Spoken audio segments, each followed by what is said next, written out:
Bonjour frères et sœurs dans le Seigneur Jésus-Christ, notre Dieu. Que le Seigneur vous bénisse. Nous sommes encore une fois aujourd'hui en direct pour partager avec vous la parole de Dieu. Nous sommes encore une fois sur le sujet de l'exhortation sur l'hypocrisie selon les Écritures. L'hypocrisie selon les Écritures. Nous allons voir et nous ne serons pas très longs encore une fois aujourd'hui, mais c'est pour nous amener tous à réfléchir sur l'impact de nos vies par rapport à l'hypocrisie. Ce que l'hypocrisie peut faire dans notre vie, dans notre communion avec le Seigneur, dans nos relations avec des frères et sœurs. Vraiment, ça a un impact pas très confortable par rapport à la connaissance de la parole de vérité. C'est pourquoi aujourd'hui, nous allons encore une fois parler sur ce sujet. Comme je vous avais dit dans la première partie sur l'exhortation de l'hypocrisie, nous avions dit qu'il faut voir l'hypocrisie selon la Bible, selon la pensée de Dieu, selon ce que Dieu a permis de mettre dans les Écritures. L'hypocrisie, dans la manière que nous on comprend ça, selon les hommes, c'est de faire semblant d'eux. On fait semblant d'eux. Et cela, c'est correct. Ce n'est pas que c'est mauvais dans ce sens-là. C'est correct. L'hypocrisie, c'est le fait de faire semblant d'eux. Mais selon Dieu, l'hypocrisie ne se limite pas de faire semblant d'eux. Non. L'hypocrisie est tellement très profond. Tellement très profond. Que nous devons chercher dans les Écritures pour comprendre cela. Voilà pourquoi nous allons prendre les Écritures sur Matthieu 23. On va commencer à décortiquer certains caractères de l'hypocrisie dans la vie des pharisiens et des scribes et les docteurs de la loi. Et vous allez voir comment Jésus-Christ encore va définir la manière d'être hypocrite. Vous voyez ça?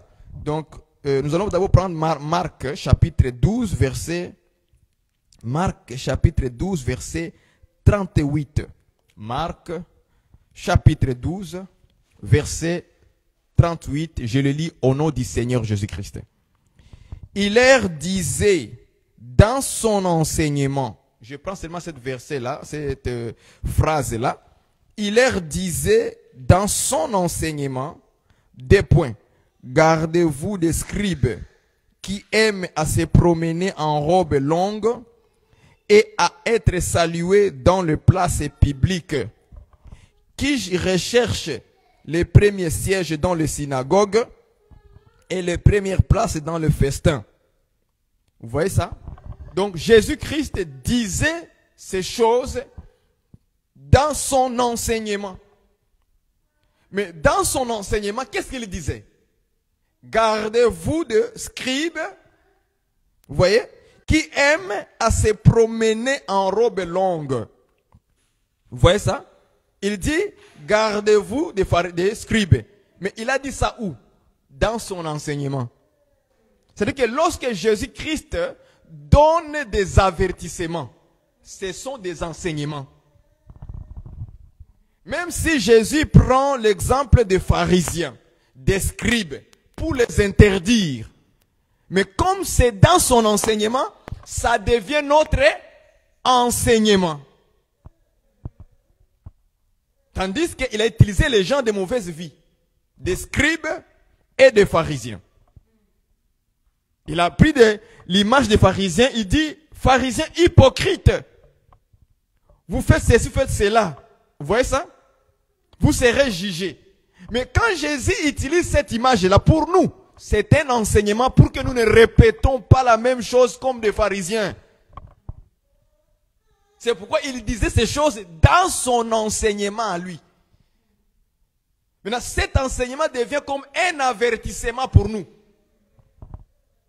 Donc, c'est pour ça qu'aujourd'hui aussi, nous allons prendre les images, les mêmes enseignements que Jésus a donné sur les pharisiens, sur leur comportement, sur leur caractère, pour que nous aussi aujourd'hui, nous examinons nos vies par rapport à ça et nous puissions recadrer et amener nos vies dans l'ordre. C'est très important. C'est très très important. C'est très très très important. Donc c'est dans l'enseignement que Jésus donnait des gardez-vous des scribes et des pharisiens.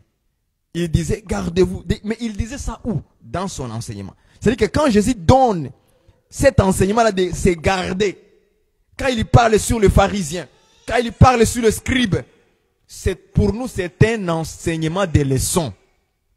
C'est un enseignement d'avertissement. C'est très important que vous compreniez cela.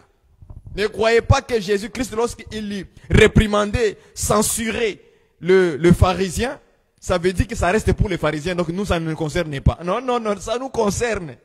Parce qu'il a dit ça dans son enseignement. Et l'enseignement ne peut être donné qu'aux enfants de Dieu.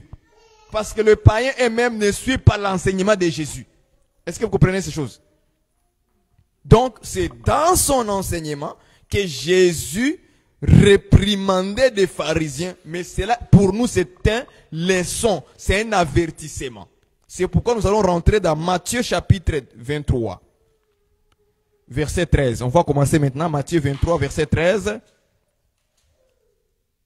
On va commencer maintenant à voir maintenant quelques caractéristiques que Jésus-Christ a données par rapport aux pharisiens. Nous allons voir maintenant l'hypocrisie d'une autre manière.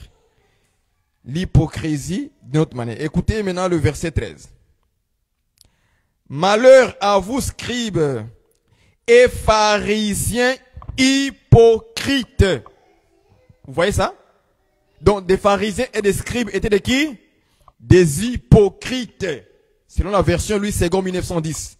Donc les pharisiens et les scribes, ce sont des hypocrites. Mais regardez leur hypocrisie là où se trouvaient. Regardez. Jésus continue. Parce que vous fermez aux hommes le royaume des cieux. Vous n'y entrerez pas vous-même et vous n'y laissez pas entrer ceux qui veulent entrer. Vous voyez ça? Quelle était l'hypocrisie dans ce verset 13 de Matthieu 23? Quelle était l'hypocrisie des scribes et des pharisiens? Parce qu'ils fermaient aux hommes le royaume des cieux. Ils fermaient aux hommes le royaume des cieux et ne voulaient pas que ces hommes-là rentrent dans ce royaume. Mais eux-mêmes aussi, ils ne rentreront pas. Vous voyez l'hypocrisie, comment Jésus le définit? Il voit des pharisiens, il voit des scribes étant des hypocrites. Pourquoi? Il dit parce que vous fermez le royaume aux hommes. Jusque-là, vous ne pouvez pas comprendre. C'est quoi fermer le royaume aux hommes? Si on vous pose la question, c'est quoi fermer le royaume aux hommes? Comment on peut fermer? Comment un homme peut fermer le royaume à quelqu'un? C'est quand même grave, hein? Ça, c'est Jésus qui le dit. Il dit, vous fermez le royaume aux hommes. Mais comment un homme peut fermer le royaume qu'il ne voit pas? Comment il peut faire? Bon, on va prendre, voilà. On va maintenant prendre la lumière sur Luc 11, 52. Allons-y. Gardez ces versets dans la tête. Vous fermez le royaume aux hommes. Prenez cette partie-là. Allons-y dans Luc 11, 52. Luc 11, 52. Comment on ferme, Luc 11, 52. Comment on ferme le royaume aux hommes? Je lis avec vous. Malheur à vous, docteurs de la loi, parce que vous avez enlevé la clé de la science. Vous n'êtes pas entrés vous-même et vous avez empêché d'entrer ceux qui le voulaient. Vous avez vu ça? Vous voyez maintenant que dans Luc 11, 52, ça devient clair. Je répète l'écriture dans Luc 11, 52. Malheur à vous, docteurs de la loi, parce que vous avez enlevé la clé de la connaissance ou de la science, selon les versions. Hein? D'autres disent connaissance, d'autres disent science. Vous n'êtes pas entrés vous-même et vous avez empêché d'entrer ceux qui le voulaient. Mais dans Matthieu 23, verset 13, qu'est-ce qu'on dit? Parce que vous fermez le royaume aux hommes, vous n'y entrerez pas vous-même et vous empêchez les autres hommes là d'entrer. Les deux versets ici, les deux livres ici, ça parle de la même chose. C'est la même chose. Ici, dans Matthieu 23, verset 13, Jésus dit, vous fermez le royaume aux hommes. Mais dans Luc 11, 52, il dit, vous enlevez la clé de la connaissance, la clé de la science. Ah! Maintenant, nous comprenons qu'un homme de Dieu, qui a la connaissance de la parole, qui a la lumière sur la parole, mais qui refuse d'en donner aux gens cet enseignement, donc il ferme le royaume pour les gens. C'est ça, fermer le royaume aux hommes. Tu as la parole de Dieu. Tu as déjà comme ça, tu as déjà la lumière sur la voie à suivre pour être sauvé. Mais toi, tu refuses, tu enseignes d'autres choses. Donc, ça veut dire, tu es un hypocrite, selon Jésus-Christ. Donc, tu es parmi les prédicateurs hypocrites. Parce que tu connais la vérité. Tu connais la parole. Tu connais la parole du salut. L'évangile éternel. L'évangile de Christ. Tu connais ça. Mais quand tu arrives dans les endroits où les gens n'ont pas la parole, tu te tais. Tu fermes le royaume aux gens. Tu es un hypocrite. C'est comme ça que beaucoup de prédicateurs seront jugés sévèrement par Dieu. Et même au niveau des chrétiens aussi. Quand ils allaient dans un endroit où il y a des païens, ils font semblant d'être des vrais chrétiens. Ils veulent ressembler aux païens. Ils veulent faire des actes, les œuvres des païens. Parce qu'il est gêné d'être naturel. Il est gêné d'être chrétien. Comme si chrétien devenait un nom bizarre. Qui n'a pas de... Donc, comme si c'est un nom de nyanga. De la pourriture. Il est gêné. Un chrétien qui est gêné de présenter sa vie de Christ aux gens. Il est gêné de ça. Ça veut dire qu'il cache la clé de la science, de la connaissance. Il ferme les royaumes aux autres. Mais dans l'ancien temps, nous avons vu les Pierre, les Jacques, lorsqu'on les avait vus, parce qu'à l'époque, on les appelait les disciples.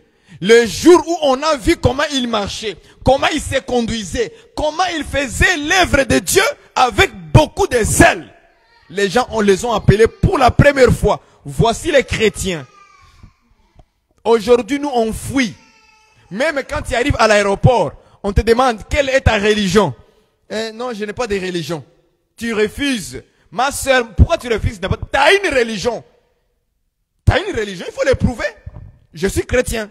Parce que selon les hommes, il sait qu'il y a une religion chrétienne. N'est-ce pas? Là, selon les hommes, donc il faut le présenter quand même. Il ne faut pas refuser. Non, moi, j'ai pas de tu as une religion. Il faut le dire. Quand quelqu'un voyage, il est à l'aéroport là-bas en Arabie. On lui dit, tu es dans quelle religion? Non, j'ai pas de religion. Un chrétien, il ment. Donc, ça veut dire que tu caches ce que tu as. La clé, là, Jésus. Parce que ici, c'est la connaissance, c'est la parole. Donc, tu caches Jésus, non, je suis pas chrétien. Non, tu es chrétien, mon frère. Tu es dans la religion chrétienne. Tu peux pas refuser ça. Il faut leur dire. Quand on te pose déjà des questions. Toi, tu caches, pourquoi tu caches? Tu vas aller au travail. On te demande au travail. Tu es pour t'embaucher. On te demande, tu es dans quelle religion? Tu commences d'abord à te gratter. C'est un chrétien. Tu commences d'abord à se gratter. Donc, il a honte de dire que je suis chrétien ou chrétien. Il a honte. Même parmi ses amis au boulot, il a honte de dire je suis chrétienne. Elle a honte, la sœur. La sœur a honte. Voilà comment les gens ferment le royaume pour les autres. Donc, tu es en train, au lieu de présenter cette connaissance-là dans tes œuvres, mais tu t'y caches. Pourquoi tu caches ça? Est-ce qu'il y a un mal pour qu'on sache que tu crois en Jésus? Non, il n'y a pas de mal. Est-ce que tu as fait le mal à qui? En disant cela. Si on vous pose de telles questions avant de t'embaucher, tu es dans quelle religion, madame? Tu es dans quelle religion, monsieur? Oh, moi, je suis chrétien. Ah, tu es chrétien. De quel catholique? Non, non, je suis seulement chrétien, celui qui suit Jésus-Christ. Voilà, tu es clair dans tes mots. Tu es protestant? Non, non, je ne suis pas protestant. Non, non, je suis chrétien, je suis celui qui suit Jésus-Christ. Voilà. Donc tu montres ton identité pour que la personne, lorsqu'il va entendre que tu es disciple de Jésus, lorsqu'il attend Jésus-Christ, voilà la clé du royaume que tu lui as présentée. Voilà la connaissance que tu lui as présentée. Voilà la parole que tu lui as présentée. Il a entendu ça. Ça restera un témoignage pour la madame qui veut t'embaucher là. Ou bien les messieurs là.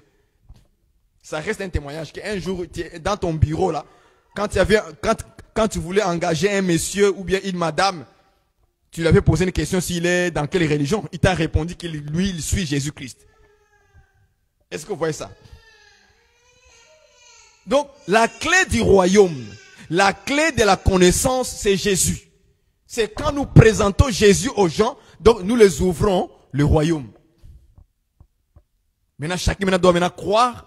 C'est ça, entrer. Entrer veut dire croire. Maintenant, chacun doit croire ou pas. Tu rentres ou tu rentres pas. Jésus, c'est là, c'est la porte du royaume. Tu rentres ou tu ne rentres pas maintenant. Mais au moins, je te présente la porte ouverte. Jésus-Christ est la porte. Mon frère, rentre dans le royaume. Crois ou tu ne crois pas.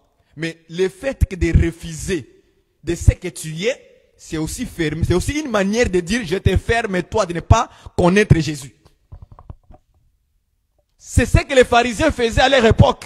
C'est une leçon pour nous. C'est tout un enseignement pour l'église pour que nous ne répétons pas les actes des hypocrites. C'est ça aussi être hypocrite. C'est de refuser de présenter ce que tu as. Voilà ce que je voulais dire. C'est de refuser de présenter ce que tu as aux gens. Et qu'est-ce que tu as? La clé du royaume. Les pharisiens avaient quoi? La clé. C'est-à-dire la loi. À leur époque, c'était la parole de Dieu qu'ils avaient.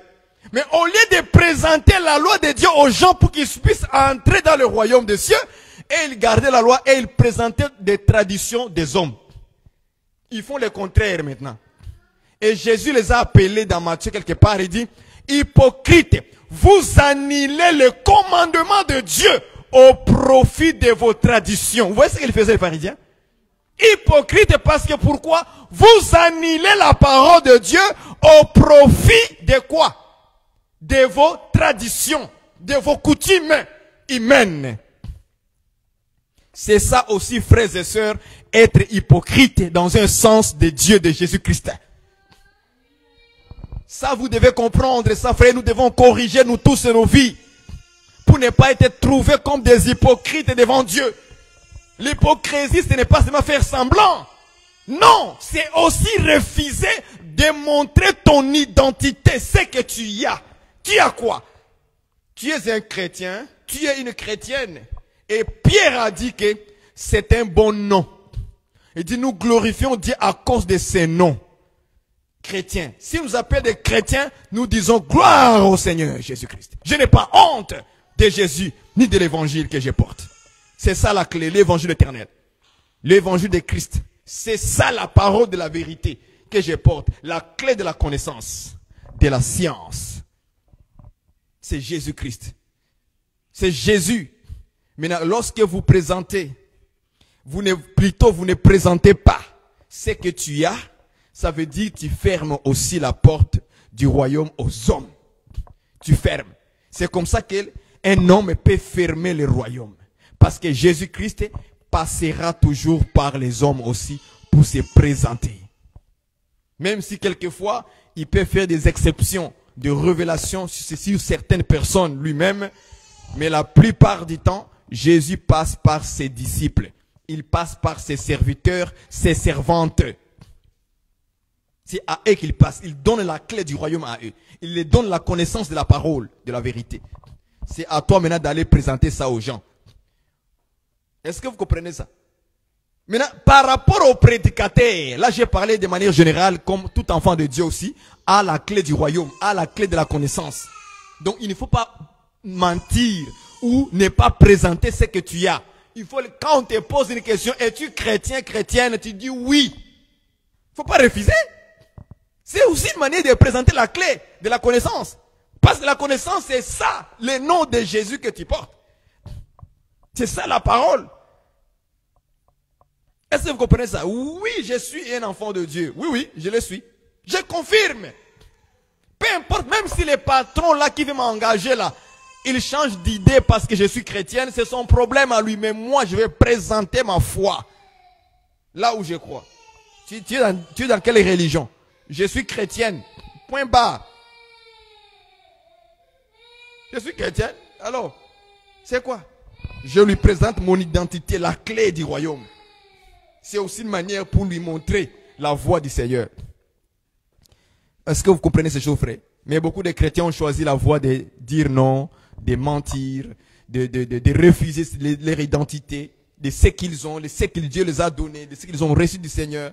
Ils cachent parce qu'il a honte, et la honte de Jésus devant les hommes. Il a honte. Alors tu fermes la porte à ces gens-là. Tu le fermes la porte. Vous comprenez ça? Ce n'est pas bien ça. C'est aussi une manière dont tu es une hypocrite. Vous voyez maintenant la manière d'hypocrisie? C'est de ne pas présenter ce que tu as. Ce que tu as, c'est la loi de Dieu, c'est la parole de Dieu, c'est la sainte doctrine. Tu as ça en toi. Quand tu es dans un milieu où il y a des gens, des femmes qui n'ont pas la sainte doctrine, et qu'on te pose la question par rapport à ça, ou bien vous êtes en train de discuter sur ces sujets de la doctrine, tu le présenteras ce que tu as déjà reçu du Seigneur. Que non, non, moi je crois que la femme doit être habillée décemment, avec pudeur et modestie. Ne sépare pas ni des tresses, ni d'or, ni des perles, ni des vêtements somptueux. Voilà, tu présentes ça à ces gens-là. Moi je crois que c'est comme ça que nous devons respecter la parole de Dieu. Comme à des femmes qui font profession de servir Dieu. Est-ce que vous comprenez ça? N'est-ce pas? C'est ça, il faut montrer ce que tu as. C'est une manière d'ouvrir les royaumes pour ces femmes-là. Il faut les présenter. Quand vous vous trouvez entre vous dans la cité où vous êtes, vous vous trouvez, je ne sais pas, au deuil, avec les gens, et que vous êtes en train de parler sur des sujets divers, hein, sur des sujets divers, et vous tombez sur le sujet de l'église, montrez-leur en quoi tu crois par rapport à l'enseignement de Jésus. Il faut leur présenter ça. Il ne faut pas être là en train d'écouter les faux pasteurs, en train de parler, de discuter. Toi, tu as la parole de Dieu, tu as la clé du royaume et tu te tais. Non, ce n'est pas bon.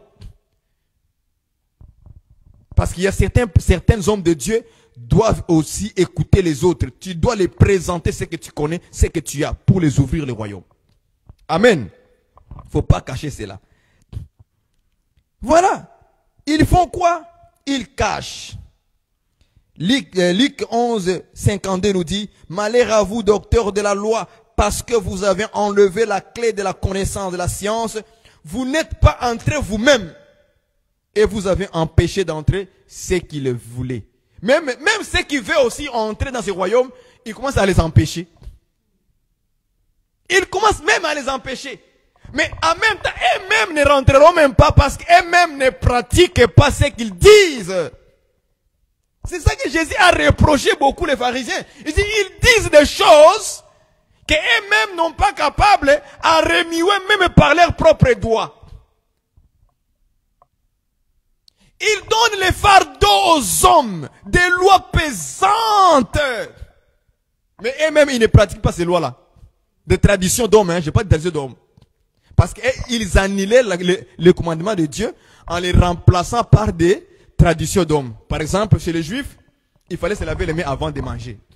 Si tu ne laves pas les mains avant de manger, pour eux, c'était tout un problème. Maintenant, quand Jésus est venu, ils sont rentrés pour aller manger dans une maison d'un pharisien. Arrivant là-bas, les disciples ne se sont même pas lavé les mains, ils ont commencé à manger. Et les pharisiens étaient indignés. Ils disent, mais tes disciples mangent là, nous, ça c'est laver les mains. Et Jésus a dit, mais ce n'est pas ce qui rentre qui suit l'homme. C'est ce qui sort qui suit l'homme. Donc manger sans se laver les mains là, ça ne dérange même pas ta vie spirituelle. Mais ils étaient indignés. Donc ils ont mis une loi pesante qui ne sert absolument à rien du tout en les remplaçant par la parole de Dieu. Ils ont enlevé la parole de Dieu, le commandement, ils ont maintenant mis une tradition d'homme. Et ils s'appuient là-bas. Mais eux-mêmes d'abord dans leur secret, ils mangeaient sans se laver. Mais quand ils sont devant les gens, ils veulent montrer que nous lavons quand nous mangeons. Mais non, ça c'est l'hypocrisie. C'est l'hypocrisie totale. Vous voyez ça? C'est pourquoi le Seigneur veut nous apprendre que dans ce sens ici, de ne pas être comme des pharisiens qui ont reçu quelque chose, comme à leur époque c'était la loi, parce qu'on dit les docteurs de la loi. Donc ils avaient la loi avec eux. Mais au lieu de donner correctement cette loi aux gens, et qu'eux-mêmes aussi puissent les pratiquer, afin que ceux qui l'écoutent soient sauvés, comme Paul avait dit, que ceux qui t'écoutent soient sauvés, et que tu te sauves toi-même aussi. Mais eux-mêmes, les pharisiens ne rentreront pas, mais ils empêchaient aussi ceux qui voulaient aussi entrer dans ce royaume-là, de croire dans cet évangile. Ils commençaient à les empêcher même. Est-ce que vous comprenez ces choses, frère? C'est très profond, ces enseignements ici. Donc, on peut expliquer Matthieu 23 là. Verset par verset, morceau par morceau, sur le caractère des hypocrites pharisiens. Aujourd'hui, nous avons le même caractère aussi. À des pasteurs qui discutent sur la saine doctrine. Les apôtres disent ceci, et ils vous diront que non, ici, à l'époque, il fallait aller étudier la théologie pour comprendre cette époque quand l'apôtre Paul écrivait sur le voile de la femme. Quand à l'époque là, sur aujourd'hui, nous ne sommes pas à l'époque de Paul, nous sommes à notre époque. Donc notre époque à nous, la femme, le voile c'est les cheveux. Bon, l'apôtre Paul était menteur. Pour eux là, c'est beaucoup de pasteurs, donc l'apôtre Paul était menteur. Et je commence même à constater cela dans les assemblées des saints, où les gens commencent à s'élever des docteurs, commencent à s'élever des prophètes, des apôtres, des évangélistes, commencent à s'élever pour dire que non, non, la femme peut porter les bijoux. Comment enseigner ça? Que ce n'est pas grave, que la Bible n'interdit pas, l'apôtre Paul. Donc, ils sont devenus plus intelligents que les apôtres qui ont écrit ces lettres-là aux églises de Dieu jusqu'aujourd'hui, de génération en génération. Mais ils viendront vous prêcher devant la chair que non, non, la parole de Dieu ne change pas. Mais ce que les apôtres ont écrit, en quoi ça a changé? J'ai dit aux gens, si vous ne comprenez pas Louis II 1910, prends la Bible plus facile, la parole de vie, français courant, la version là, prends ça, ces français sont des français faciles. Et on vous dira qu'elle ne porte pas de bijoux, ni des perles. Est-ce que vous voyez ça? Et on n'a pas identifié seulement, quand on dit bijoux d'or, ou quand on dit perles, et toi tu dis seulement non, on a parlé ici des bijoux d'or, de l'or et des perles. Alors les bois, mais il y a des bijoux de bois, non? Il y a des bijoux de bois. En Afrique, la plupart des femmes portent des bijoux de bois. Donc maintenant les bijoux de bois c'est correct. On peut porter ça. Parce que ce n'est pas l'or, ce n'est pas perles. Comme ce n'est pas argent, il y a aussi des bijoux en argent. Maintenant aujourd'hui il y a des bijoux même en métal, il y en a. Donc comme ce n'est pas comme ce n'est pas l'or, c'est métal, on peut porter. Comme ce n'est pas l'or, c'est du bois, on peut porter. Non frère, la parole de Dieu peut donner seulement un petit mot, mais cela rassemble tout le reste des choses qui sont à l'intérieur. C'est comme ça que la parole de Dieu parfois est. Ok? Dieu peut dire assiette, ou bien les ustensiles. C'est seulement un mot. Il peut dire les ustensiles d'or. Cela ne veut pas dire que maintenant, les ustensiles en bois, on doit maintenant accepter ça. Non, non. Quand il dit les ustensiles en or, cela veut dire que s'il interdit de les utiliser, par exemple, hein, ça veut dire que tous les ustensiles en métal, en bois, en ceci, sont renfermés dans les ustensiles d'or. S'il interdit ça comme ça. C'est comme ça que Dieu... Quand Dieu dit que la femme ne porte pas des bijoux d'or et des perles, ça veut dire que le bois, et le métal, et le cuivre, tout est à l'intérieur. Ils sont enfermés à l'intérieur. C'est comme ça qu'il faut comprendre Dieu. Sinon, on va appeler les Maasai, on va dire le Maasai, c'est très bien ce que vous faites là. C'est en bois. C'est en bois, ce n'est pas en or. C'est parce qu'eux-mêmes, ils n'ont pas d'or. Ils vont se dire or où? Mais il se trouve ici. Il se trouve les oreilles jusqu'à ce que ça de gros ça fait. Il met les bois dans la bouche. Ça arrive jusqu'ici. Les femmes là. Vous le connaissez, non? Donc on va dire comme c'est en bois, champion. C'est correct. Ce n'est pas un péché. Parce que c'est en bois. Comment quelqu'un peut détruire le temple que Dieu lui a donné? Jusqu'à l'oreille là. Il a mis ici quelque chose. Ça a amené l'oreille jusqu'ici. Regardez, l'oreille devient comme l'oreille d'un éléphant. Dieu a créé les oreilles d'éléphant. Il sait pourquoi il a donné à l'éléphant des grosses oreilles comme ça. Des grosses oreilles. Dieu le sait. Maintenant, nous, on veut maintenant ressembler à quoi? À l'éléphant. On commence maintenant à imiter l'éléphant. Il y a même des coutumes, des traditions asiatiques où les femmes ont des coups longs. Donc Dieu sait pourquoi il a donné à la girafe, hein, à la girafe un cou long. Dieu sait pourquoi il a donné ça. Est-ce que vous comprenez ça? Mais il y a des traditions d'hommes, des femmes. Si tu n'as pas de cou long, tu n'es pas belle. Mais ça, c'est au Congo. Au Congo, c'est comme ça dans les temps anciens là-bas, où les femmes, il fallait avoir un kabok. Hein, un kabok. La tête kabokaise. Et donc, il fallait avoir une tête longue comme ça. Donc, quand un enfant est né là, on commençait déjà à lui mettre des turbans. On commence à mettre des turbans pour les... Hein, après, la tête commence à pousser. Ça pousse, ça pousse. Si tu n'as pas une tête longue comme ça, tu n'es pas jolie, tu n'es pas belle. Toutes les filles, c'était comme ça à l'époque de nos ancêtres au Congo. Le royaume du Congo. Est-ce que vous comprenez ça? Surtout dans certaines cultures là-bas, chez nous au Congo là-bas. Quand vous allez taper sur l'internet, là, les anciennes femmes à l'époque, là, de 1800 quelque chose là. Vous allez voir ça. Autant de Belges et tout ça là. Des femmes qui ont des têtes longues comme ça, pointues. Mais on dit, qu'est-ce que tu cherches? Est-ce que Dieu t'a créé comme ça? Non. Si vous voyez les gorilles a une tête pointue ici, là, c'est Dieu sait pourquoi il a créé. Mais nous, on veut ressembler aux gorilles. Les gens veulent avoir les oreilles comme un éléphant. Les gens veulent avoir des coups comme des girafes. Et vous pensez que Dieu est content de ça quand l'homme fait des choses comme ça? Il n'est pas content de ça. Même si c'est en bois. Dieu n'est pas content avec ça. Dieu n'a jamais dit à quelqu'un, va trouer tes oreilles, va faire ceci, va modifier les coups. Il n'a jamais dit ça. Va modifier ta tête là. Si tu es avec une tête plate, c'est plat. Si tu as une tête rond, c'est rond. Si tu as une tête cassée, ça restera cassé. Vous allez voir même des femmes aller se modifier les lèvres. Tu as les petites lèvres comme ça ici, mais non, tu n'es pas jolie. Elle va aller faire la chirurgie là-bas, on lui pompe les affaires à l'intérieur, et ça gonfle. Quelques temps après, ça devient... Quelques temps après, 10 ans, 5 ans après, maintenant la maladie sort. Maintenant les lèvres, maintenant l'homme là qui doit t'embrasser, maintenant comment maintenant il va faire? Comment maintenant il va faire?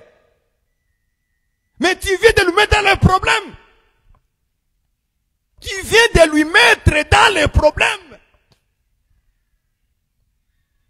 Et maintenant, cet homme-là, quand il va commencer à désirer les choses dehors, qu'est-ce que toi, la femme, tu fais là? Qu'est-ce que tu as fait? C'est toi qui as provoqué les malheurs à cet homme-là. Et les autres femmes aussi, non, mes seins là, sont petites. Non, il faut que je les ajouter. Elle va l'ajouter. 10 ans, ça explose, boum, maladie, pas. Maintenant, tu vas avoir des enfants. Les enfants doivent allaiter.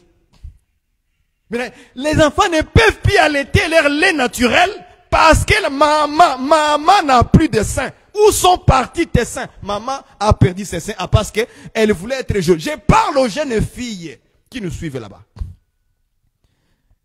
Soyez contents de ce que vous avez. Soyez contents. Maintenant, les femmes vont aller ajouter les cabellos. Ils vont aller ajouter les derrières. 10 ans, 5 ans après, ça va exploser. Maintenant, pour t'asseoir, tu ne peux plus t'asseoir maintenant. Tu vas aller modifier des parties du corps, toi jeune fille.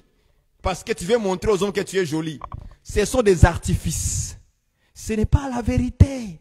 La vérité, c'est ce que Dieu t'a donné là. C'est ça, tu es une hypocrite. Et ça va te rattraper. Ce que tu as là, présente-les. Voilà. Ce que je suis, de manière naturelle, c'est ça que je dois présenter aux hommes. Vous voyez que l'enseignement maintenant est profond. Hein? Tu vois maintenant comment ça nous amène l'enseignement dans la doctrine? Ça veut dire que si tu es naturellement né avec les cheveux naturels, si tu mets les faux cheveux qu'on appelle les perruques, le mèche, tu es une hypocrite. Oui, oui. Parce que tu présentes ce qui n'est pas vrai. Tu montres aux hommes les choses que tu n'as pas. Tu es un hypocrite, une hypocrite. Vous voyez comment les gens se font d'être hypocrites devant Dieu? Je vous ai dit que l'hypocrisie, ne le voyez pas sous toujours se faire semblant de. C'est aussi de ne pas présenter ce que tu as. Oui, les poudres. Comment on appelle ça dans notre langue? Les fonds de teint. Aujourd'hui, maintenant, j'ai vu des vidéos. Maintenant, c'est maintenant des plastiques. On met les plastiques ici. Et puis, on les met aussi avec, on les colorie avec les poudres pour ça puisse ressembler. Tout ça, là, ça va vous attraper. C'est l'hypocrisie. Vous êtes des hypocrites. Beaucoup de femmes sont des hypocrites. Ils vont à l'église pour prier, mais les pasteurs ne les disent pas la vérité. Ils les laissent comme ça. Oh non, le Seigneur va les toucher. Pasteur, prêche la vérité. Donne la clé du royaume. Donne la clé de la connaissance. Tu le fermes la porte. Même toi-même, tu ne vas pas rentrer. Tu connais la doctrine. Tu sais que changer sa peau là, c'est très mauvais. Tu le sais très bien que c'est mauvais. Mais toutes les femmes qui font là, qui enlèvent leur teint en prenant des savons chimiques, tu le laisses venir à l'église pour prier. C'est eux qui sont des mamans diacres, maman Cécile, diaconesse, maman diaconesse. C'est eux qui servent de l'église, c'est eux qui sont en avant dans l'église, autour du pasteur. Dans les réunions, c'est eux qui prennent des décisions. Mais tu les laisses quand même changer leur peau chaque jour. Chaque jour. Et tu sais que non, ma soeur, la voix, quand je t'ai vu il y a 10 ans là, tu n'étais pas blanche comme ça. Tu étais noire. Mais aujourd'hui, tu es rendue blanche comment? Il faut lui appelle cette soeur. Fais-les asseoir. Entre toi et lui. Ou prends avec un autre frère dans le lit. Allez lui parler sur ça. Sur ce sujet-là. Dis, ma soeur, depuis que je t'ai connu là, il y a 5 ans, 10 ans là, tu n'étais pas comme ça. Mais qu'est-ce qui se passe? Je te vois trop blanche maintenant aujourd'hui. Qu'est-ce qu'il y a? Donne la clé de la connaissance à la soeur là, au frère là qui change sa peau. Tu vois? J'ai vu une fille, que je ne veux pas citer son nom, à la télévision hier. On écoutait leurs affaires, leurs émissions là. Et puis voilà, il va soulever les mains en riant comme ça là. Mais automatiquement, mes yeux sont allés sur quelque chose. Il faut tous les gens qui changent leur peau là, avec des produits chimiques. Regardez seulement sur les mains là. Regardez-les sur les mains. Vous allez voir, ici là c'est noir, ici c'est blanc. Tu comprends que c'est celui-ci, il utilise les savons chimiques et des produits chimiques. Tous ceux qui ont cette vie-là de changer la peau, regardez sur le visage des boutons. Souvent, ce sont des boutons qui sortent après. Vous allez voir. C'est des produits chimiques, des savons chimiques qu'ils utilisent. Tu comprends qu'il y a un problème de la vie ici. Vous êtes en train seulement de vous détruire pour rien, ma soeur, mon frère. Tu t'es détruit pour rien. Tu es une hypocrite. Présente ta peau aux gens. Présente ta vie aux gens. Montre-les que je suis noir comme un Sénégalais. Comme un Soudanais. Une Soudanaise. Une Sénégalaise. C'est la couleur que Dieu t'a donnée. Tu ne peux pas changer ça. Même le léopard ne peut pas enlever ses taches. Le léopard ne peut pas. Toi, être humain que Dieu a créé à son image, à sa ressemblance, il t'a donné cette nature. Mais tu refuses de présenter ta nature. Tu présentes la nature qui ne t'appartient pas parce que tu veux être joli, tu veux être un blanc. Tu ne seras pas un blanc, tu es en train de détruire ta propre peau. Maintenant, écoutez, à la fin, tu ne rentreras pas dans le royaume, tu vas aller en enfer. C'est ça le problème avec ça maintenant. À la fin, tu iras en enfer. Quand tu meurs physiquement, là, nous, on va transporter ton corps à la morgue ou bien aller t'enterrer. On va te transporter le corps qui a été modifié en avance. Et après, quand tu seras dans le cercueil, dans le tombeau, tu seras encore modifié là-bas. Tu partiras avec ton péché. Commence à te repentir, ma soeur, mon frère. Si tu mets ces chiffres de produits, arrête ça et répands-toi devant Dieu. Seigneur, j'ai péché contre toi et contre le ciel en changeant ma peau pour rien. Je ne comprenais pas que ces choses puissent m'amener un danger. D'ailleurs, beaucoup de gens ont des cancers de peau à cause de ça. Des maladies. Ils ont créé. Après, ils vont crier, pasteur, priez pour nous. J'ai une maladie, cancer de peau. Qui t'a amené le cancer? C'est toi-même qui as amené ça dans ta propre vie. Les sourcils. Ils coupent les sourcils. Après, il dessine encore. Vous voyez la folie des hommes, hein, et des femmes. Et les hommes, il y a même des hommes, hein, qui vont faire des lignes ici. Il dit c'est la beauté des jeunes là. Même des papas. Même des papas, c'est comme ça. Il va aller au salon de coiffure là. On va dire non, mets-moi les nzela ici. Les petits nzela ici. On met des nzela sur les sourcils ici. Il pense que ça, c'est ça la beauté. Non, c'est ça. Ça, c'est la faiblesse de la chair. C'est la chair qui te trompe. Tout ça là, ce n'est que la manière de t'amener dans le péché. Il y a même aujourd'hui des prédicateurs. Ils mettent des produits dans la tête. Je ne comprends pas. Un pasteur qui va le friser là, les cheveux pour être beau devant les gens. Je dis, mais attends, toi tu es un homme de Dieu, puis tu frises les cheveux. Mais ça ne va pas. Moi, je faisais ça dans le monde. Quand je suis devenu chrétien là, ça a été automatique. Automatique. J'ai compris, non. Quand on est dans le Seigneur, on ne peut pas changer le cheveu, le friser. On ne peut pas. Mais aujourd'hui, je me suis étonné, en plus de papa, une grande personne, l'âge 65 ans. Il y a beaucoup même d'autres là qui mettent comment on appelle ça? Teinture. Mais la teinture blanche. Pour montrer que lui aussi, il est en train de vieillir. Mon frère, qu'est-ce que tu cherches? La Bible dit que les cheveux blancs, c'est l'honneur d'un vieillard. Et cela vient dans la justice de Dieu. C'est naturel. Ce n'est pas moi qui dois aller au salon ou bien au magasin, prendre les produits là, teinture, je mets un peu ici blanc, et puis je dis voilà. D'autres aimaient jaune, d'autres aimaient rouge, tout le monde maintenant a des couleurs bizarres aujourd'hui. Mais les gens ne savent pas que ça là, c'est le péché. Présente ce que tu as. Tu n'as pas de cheveux blancs sur tes barbes, sur ta barbe. Ne mets pas des choses blanches là-dessus. Il y a maintenant des jeunes prédicateurs comme ça. Et ils pensent qu'ils sont dans la bonne voie pour eux. Ce n'est pas un péché. Parce qu'ils ne sont pas intéressés de comprendre la doctrine sur le corps humain. La biologie de Dieu. Au lieu de présenter ce que tu as, tu présentes autre chose. Pour les enfants de Dieu, si vous faites encore ces choses-là, vous êtes en fait, vous êtes dans les droits chemins de l'hypocrisie. Et tous les hypocrites n'hériteront pas le royaume des cieux. Parce que vous n'avez pas présenté ce que vous avez. Pour les prédicateurs, ils ont la connaissance de la parole de Dieu, mais ils ne veulent pas dire cela aux enfants de Dieu. Ils cachent ça. C'est pour ça que vous allez voir, il y a des prédicateurs, ils connaissent la vérité.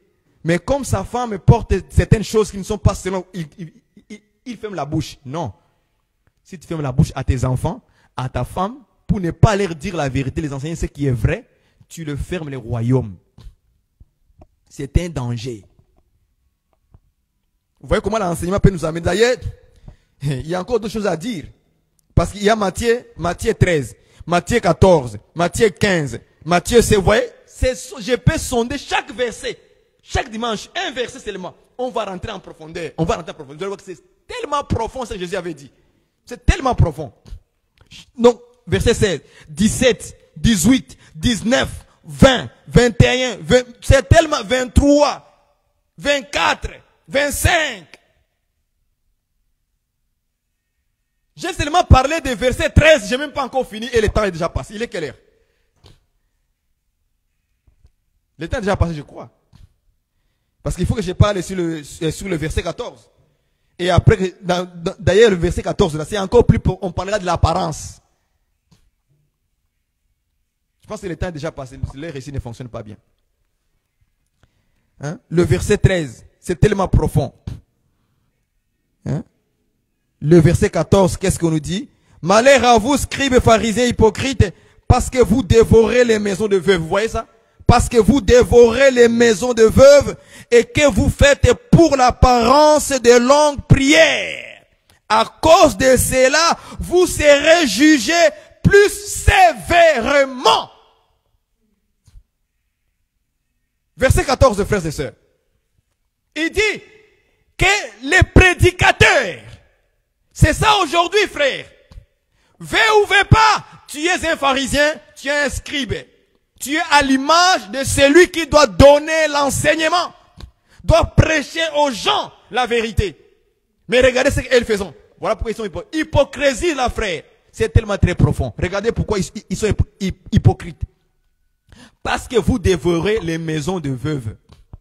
Un homme de Dieu, une servante de Dieu, ne peut pas détruire les choses autrui. Les choses de quelqu'un d'autre, dévorer, c'est détruire. Vous voyez ça, frère? Il détruit les maisons de veuves.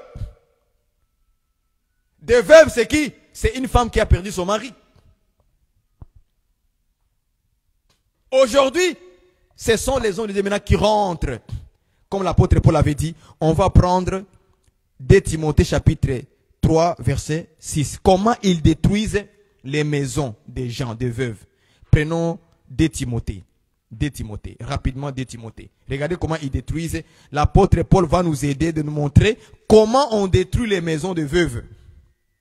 Comment ils arrivent, les prédicateurs, à détruire ça. Regardez ce que l'apôtre Paul va nous aider. Regardons ça ensemble avec vous. Moi, je n'invente rien. 2 Timothée chapitre 3 verset 6. Il est écrit ceci. Ah non, je suis dans 1 Timothée. 2 Timothée plutôt. 2 Timothée 3, 6. Ok.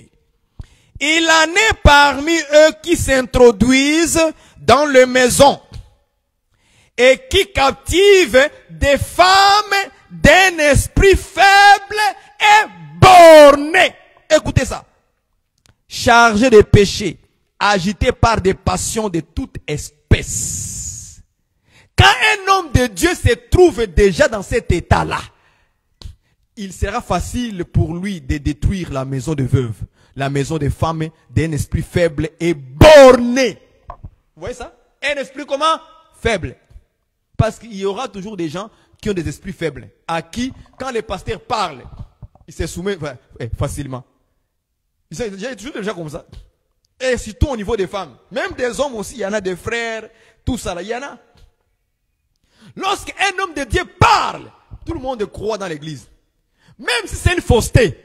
Parce que c'est au nom de l'homme et de Dieu, on croit comme ça. Oh non, non. J'ai entendu dans les temps passés, un pasteur a dit à un papa à cause de sa fille qu'il faut que les pasteurs puissent les laver pour que la fille là puisse enlever les démons, soi-disant les démons. Vous comprenez ça? Et les parents, au lieu de dire non, ils ont cru en ça. Les parents ont commencé à supplier la fille. Non, il faut que les pasteurs te lavent pour que tu puisses chasser les démons qui t'animent là. Mais la fille a commencé à dire, moi je suis déjà une grande fille. Je ne suis pas une petite fille de 6 ans. Vous voyez ça? Maintenant, le pasteur va me laver comment? Moi qui ai une grande fille, il va me laver comment? Est-ce que c'est mon mari? Est-ce que vous comprenez? Et les parents, ils ont cru en ça. Ils ont commencé à forcer leur fille. Non, allez, il va te laver. C'est un homme de Dieu. Il ne va rien faire. Il va juste te laver pour enlever les démons. Toujours les gens qui ont les esprits faibles. Et ils n'examinent rien. Tout ce que l'homme de Dieu dit là, il suit ça. Il y a toujours des gens comme ça. Ça n'a pas commencé aujourd'hui. Même les apôtres en ont parlé. Des femmes à un esprit faible et borné. Voilà à qui les faux prophètes là, des faux pasteurs là, peuvent facilement s'introduire dans vos maisons. Parce qu'il dit, ils s'introduisent où? Dans des maisons. Vous voyez ça? Ils s'introduisent dans vos maisons. Il y a même des pasteurs qui sont courageux. Il peut te dire comme ça. Il dit, c'est lui qui va s'aimer cette année. S'il sème $1000, je vais prier pour lui. Je vais invoquer le Dieu, mon Dieu là. Je vais l'invoquer. Quel Dieu va invoquer? Son Dieu à lui. Les démons en fait, en réalité. Je vais invoquer. Si tu sèmes 500, je vais invoquer le Dieu. Il va multiplier ton $500. Il est en train de s'introduire dans ta maison. Mais il ment. Pas parce qu'il a dit, il va prier. Il va faire ceci. C'est là que maintenant Dieu va répondre automatiquement. Non, non. Ils font de longues prières. Une apparence de longues prières pour rien. Mais en réalité, Dieu n'écoute pas ce genre de prières-là.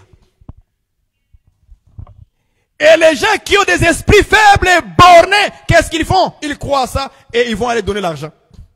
Ils vont envoyer l'argent par l'internet, par des moyens technologiques aujourd'hui, Interac, par la banque Western Union, Instagram, MoneyGram, voilà. Ils vont envoyer de l'argent comme ça. Facilement, parce qu'ils ont l'esprit faible qui n'examine rien, qui ne discerne rien.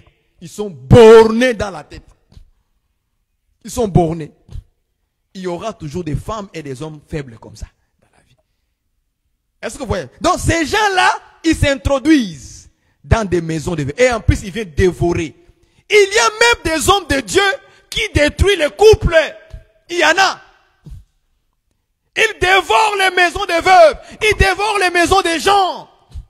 Il les détruit. Mais lui-même, il ne voudra pas que lui, on vienne détruire sa maison, son couple à lui. C'est un hypocrite devant Dieu. Donc, toi, tu aimes détruire la famille de Benjamin, mais tu ne voudras pas que toi, on détruise ta maison. Tu aimerais détruire les enfants, les filles de Benjamin, mais tes propres filles, tu ne voudras pas qu'on les détruise. Est-ce que ça, ce n'est pas raisonnable? C'est l'hypocrisie, ça. Tu es une hypocrite, capable à détruire la maison de veuve des autres. Les autres, tu peux détruire facilement. Mais toi-même, tu ne voudras pas qu'on touche à tes enfants. C'est comme ça que certains prédicateurs sont aujourd'hui. Ce sont des hypocrites.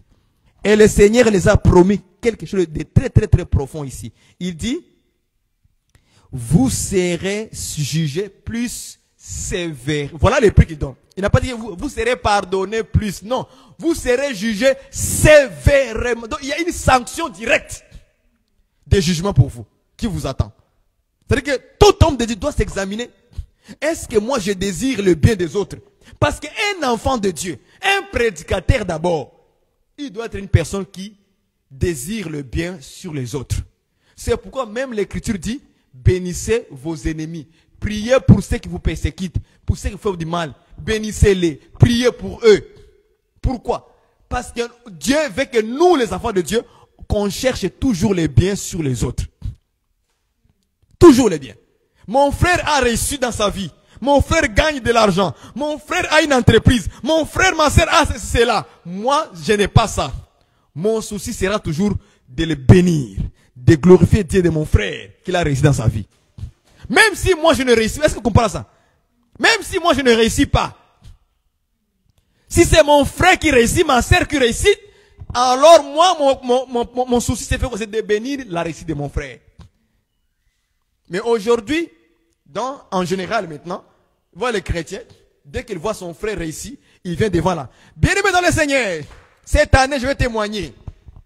Dieu, en tout cas Dieu m'a béni cette année. Mes affaires de Dubaï là ont avancé.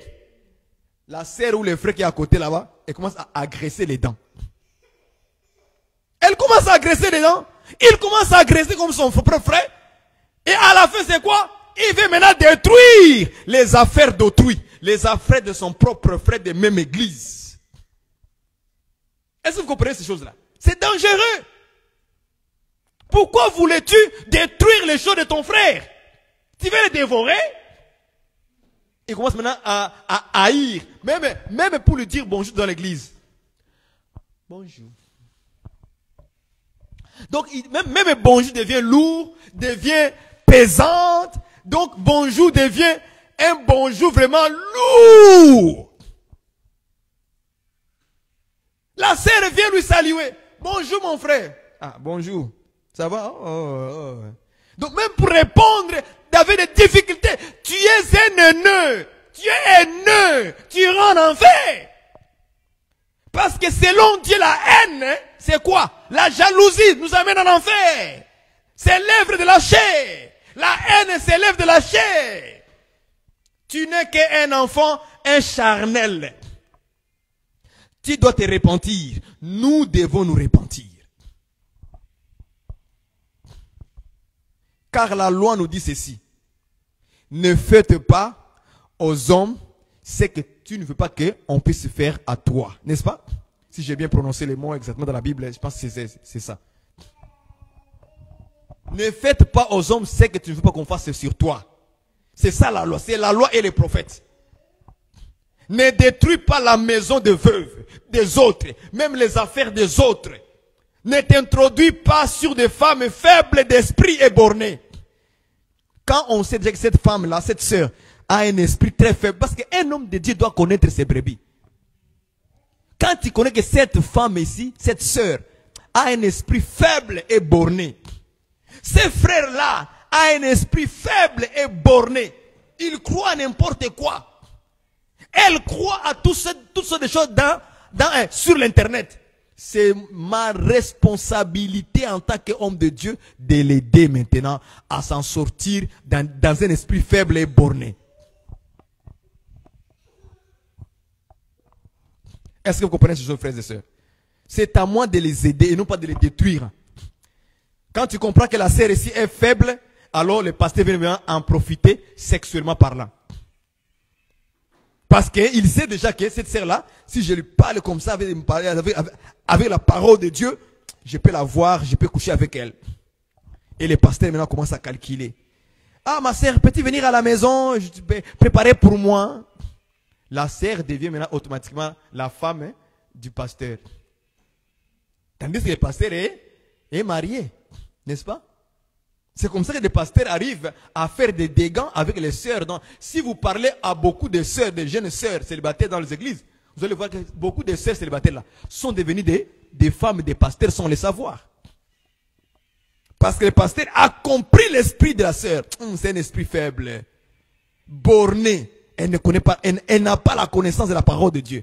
Maintenant, elle utilise la Bible pour influencer la sœur dans ses bêtises et de tomber avec elle. Quand le pasteur est au bureau, comme moi je n'aime pas des bureaux dans l'église, je n'aime pas trop des bureaux. Et quand le pasteur a les bureaux à l'église, il dit à sa femme, je pars un peu à l'église, j'ai un rendez-vous avec la sœur Natacha. Je vais arriver un peu plus tard, vers 18 h. Mais la femme sait que non, mon mari va à l'église pour parler avec la, ou pour prier pour lui, pour elle plutôt. Mais arrivant dans l'église là-bas, mais c'était autre chose que le pasteur planifiait. Vous comprenez ça? Donc, vous devez comprendre qu'un homme de Dieu, dans ce sens-là, Dieu le qualifie comme un hypocrite. Parce que lorsque vous toucherez à sa femme, lorsque vous toucherez à ses enfants, il s'enflamme. Les choses que lui, il faisait aux autres, lorsque ça lui arrive, ils ne veulent pas. Ah, nous comprenons que c'était un grand hypocrite. Et la Bible dit que vous serez sévèrement plus jugés. C'est important. Vous voyez, là, j'étais encore au verset 14. On va toucher le dimanche prochain, le verset 15 et les autres versets qui suivent après. Et nous allons découvrir maintenant l'hypocrisie dans d'autres formes. Donc, lorsque quelqu'un, il fait des choses négatives sur une personne et qu'il ne veut pas que lui, on le fasse les mêmes choses, alors tu es un hypocrite. Selon Jésus, tu es dans le groupe des hypocrites. Est-ce que vous comprenez ça? Tu es dans le groupe des hypocrites, ma sœur, mon frère. Lorsque tu détruis les affaires de ton frère et de ta sœur, et que toi, tu ne voudras pas qu'on détruise aussi les siens, donc tu es hypocrite.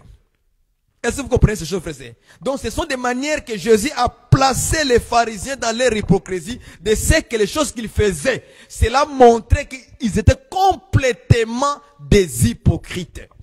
Complètement des hypocrites. Parce qu'ils faisaient les choses contraires à la volonté du Seigneur Jésus. Nous devons désirer le bien aux autres. On doit le désirer. Et le conseil que je donne aux hommes de Dieu, lorsque vous comprenez qu'une sœur est faible d'esprit, est bornée, aidez-la dans la bonne voie du bien. Il faut désirer le bien. S'il faut même que tu puisses le dire à la sœur de s'attacher à ta femme, si ta femme est dans la sainte doctrine, de s'attacher à elle pour qu'ils puissent le travailler ensemble spirituellement, ça sera aussi une bonne chose.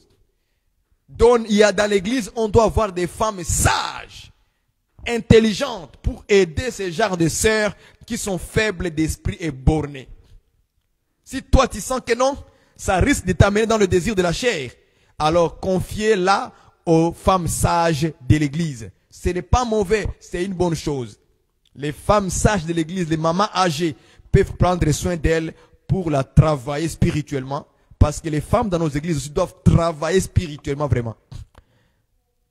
Le fait qu'on dit à une femme de ne pas enseigner, cela ne veut pas dire que maintenant la femme ne peut pas travailler spirituellement. Elle doit travailler spirituellement. Elle doit aider d'autres femmes. Comme dit les Écritures, c'est les femmes âgées qui doivent enseigner les jeunes femmes dans l'église. C'est les femmes sages qui doivent enseigner les jeunes femmes à l'église. Parce qu'il y a certaines tâches, certaines choses que l'homme de Dieu ne doit pas parler. Mais ce sont des femmes qui doivent se parler entre eux. Si vous comprenez ça, pour les instruire à aimer leur mari, à aimer leurs enfants, à être bonnes à la maison, à prendre soin des choses domestiques. Ça, ce sont des femmes qui doivent parler de ça aux jeunes femmes. À prendre soin de leur corps. Ce sont déjà des femmes âgées qui doivent parler ça entre eux en secret, entre femmes là-bas. Ça, ce n'est pas mon devoir à moi. Donc, spirituellement aussi, les femmes âgées doivent travailler dans l'église. Mais aujourd'hui, nous autres, ça me semble que nous avons simplement prendre cette écriture-là qui dit que la femme ne doit pas enseigner. Maintenant, on freine tous les domaines maintenant de la femme qui doit travailler, on les freine tout à cause de ces versets-là. Non, le verset parle d'enseignement, c'est l'enseignement. Mais les autres choses, les femmes peuvent faire les réunions là-bas entre eux, les instruire à la maison, les instruire s'ils ont des réunions à faire, ils font. Ce sont des conseils, c'est entre eux, ce n'est pas mauvais. Moi, je ne veux pas ça que c'est mal. Hein. Les femmes doivent se parler entre eux, c'est très important. Des choses de Dieu. Ils doivent se parler, s'instruire. Comment aimer les maris. Ça, c'est la femme âgée qui doit parler aux jeunes. Ah oui, mon frère, ma soeur. Vous qui voyez ça. Comment on aime les maris. C'est très profond, ça, comment on aime les maris. Comment on aime ses enfants. C'est très profond. Il faut qu'une femme qui a de l'expérience puisse montrer ça aux autres qui viennent d'arriver au mariage. Que Dieu vous bénisse. Nous allons continuer au verset 15-16 et les autres versets le dimanche prochain. Nous allons prier. Éternel Dieu notre Père, nous te bénissons, nous te rendons grâce pour cet enseignement d'exhortation. Seigneur, merci à toi qui nous donne encore une fois la lumière sur l'hypocrisie en profondeur. Merci Seigneur Jésus. Nous te prions encore une fois cet après-midi de changer nos cœurs, de ne pas être hypocrite, de ne pas fermer le royaume aux hommes, mais de présenter ce que nous avons, la clé du royaume, la connaissance de la parole de Dieu, la lumière, la saine doctrine, que nous puissions le présenter véritablement. Notre identité fait partie des choses que nous pouvons montrer que nous sommes en Christ Jésus. Nos œuvres peuvent montrer que nous sommes partout là où nous sommes, dans des fêtes de mariage, là où on peut nous inviter, Seigneur, que nous présentons toujours notre caractère de Christ. C'est aussi pour montrer aux hommes le royaume. Oh Seigneur Jésus, pardonnez-nous toutes les fois que nous avons, Seigneur, refusé, lorsqu'on nous a posé des questions. Es-tu chrétien? On a dit, non, non, je ne suis pas chrétien moi. Seigneur, pardonnez-nous mon Dieu, mon roi. Et pardonnez-nous Seigneur. On a fait des grandes erreurs. Seigneur, pardonnez-nous. Nous avons caché notre identité. On nous a posé des questions. Es-tu religieux? On a dit, non, je ne suis pas religieux. On a refusé. Pardonnez-nous Seigneur Jésus-Christ. Toutes les fois qu'on n'a pas montré notre identité dans les œuvres, dans le langage, dans la prédication. Pardonne-nous Seigneur Jésus. Sanctifie-nous par ta vérité, car ta parole est la vérité. Éloigne-nous de toute forme de l'hypocrisie dans notre vie, pour que nos cœurs soient nets devant ta face, devant toi Seigneur Jésus-Christ, afin que nous héritions aussi le royaume des cieux. Seigneur, pardonne-nous toutes les fois que nous avons détruit les affaires d'autrui. C'est ça, dévorer les maisons de veuves. Toutes les fois que les gens se sont introduits dans les maisons des femmes qui ont l'esprit faible, des frères qui ont des esprits faibles et bornés, pour les escroquer leur argent, pour des femmes, pour coucher avec eux. Seigneur, toutes les fois que les hommes de Dieu ont utilisé cette arme de la faiblesse d'esprit sur les autres, en utilisant la Bible, les versets bibliques, en fait de tromper, Seigneur, pardonne, Seigneur. Pardonne et sanctifie. Ramène nos cœurs à la raison. Ramène notre vie à la raison. Toutes les fois que nous avons, Seigneur, désiré détruire le couple des autres, mais que nous, on ne voulait pas que notre couple soit détruit. On a détruit les familles, les enfants des autres. Mais nous, on ne voulait pas que nos enfants soient détruits. Seigneur, pardonnez-nous parce que nous étions dans l'erreur. Grave devant ta face, Seigneur.